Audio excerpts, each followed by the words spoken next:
Just published March 3rd, 2026, the Society of Interventional Radiology's newest guideline on venous origin chronic pelvic pain in women. This guideline serves as a summary of what is required to treat women with venous origin chronic pelvic pain, including pre-procedural imaging, treatment options, complication management, and follow-up care.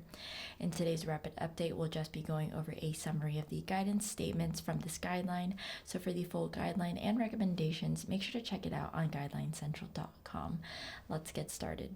Starting with the guidance statements on nomenclature and definitions, pelvic venous disorders, or PEVD, is the term that encompasses conditions related to venous issues in the pelvis.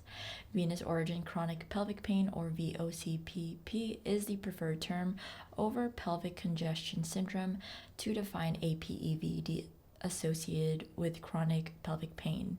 VO-CPP stems from pelvic venous hypertension due to venous reflux or outflow obstruction.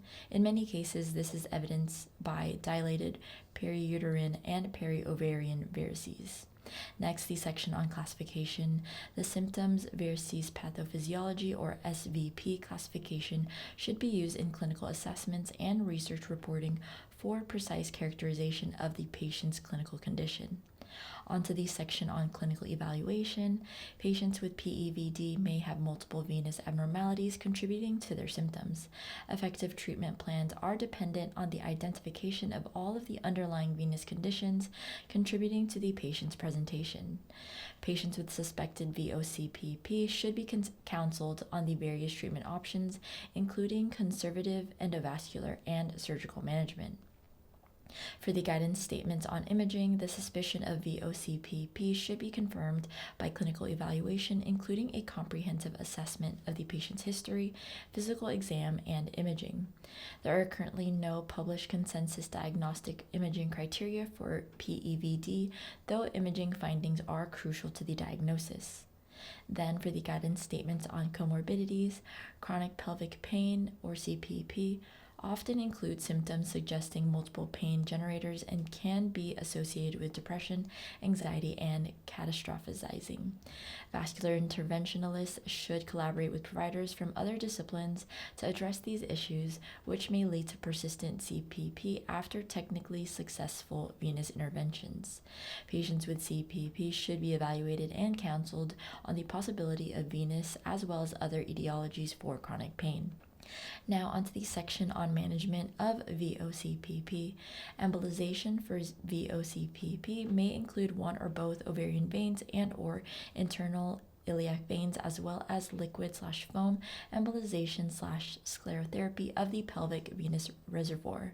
In S23V23 patients, interventional treatment may begin the following procedures based on pathophysiology: ovarian vein embolization, internal iliac vein embolization, and iliac venous stent insertion, often in a staged manner.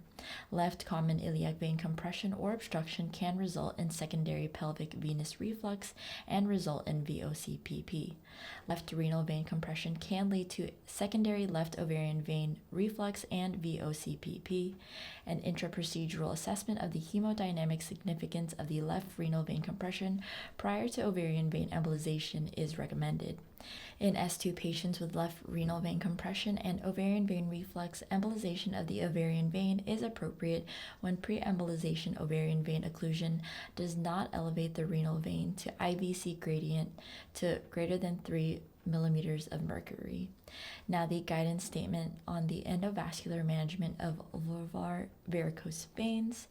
Treatment of symptomatic vulvar varicose veins should be determined by the patient's dominant clinical symptoms.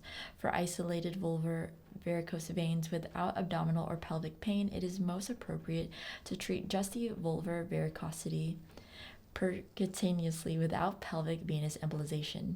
For patients with concurrent clinically significant pelvic pain and vulvar varices, embolization of the pelvic venous reservoir can be considered primarily, followed by percutaneous sclerosis of the vulvar varices if still needed. Next, the section on surgical interventions. A multidisciplinary evaluation is recommended for S2, V2, PLRVO, NT, LGVR, NT patients, including surgical consultations to assess potential treatment for left renal vein compression. Embolization of the ovarian vein should be avoided until surgical options have been discussed. For the section on reproductive outcomes, while there are limited data available, ovarian vein embolization for PEVD is considered safe in women desiring future pregnancy. Onto the section on complications. The most common complication of ovarian and pelvic venous embolization is post-embolization syndrome, consisting of low-grade fever and pain in the pelvis, abdomen, or back. Other severe complications, including coil migration and pulmonary embolism, are rare. And last, the guidance statement on conclusions. Multiple surgical interventions exist for the treatment of VO-CPP, which can be tailored depending on the SVP, endovascular options, and cause of patient symptoms. A multidisciplinary approach and discussion is recommended prior to any interventions. And there you have it. Make sure to check out the full guideline from the Society of Interventional Radiology and other related clinical decision support tools at guidelinecentral.com.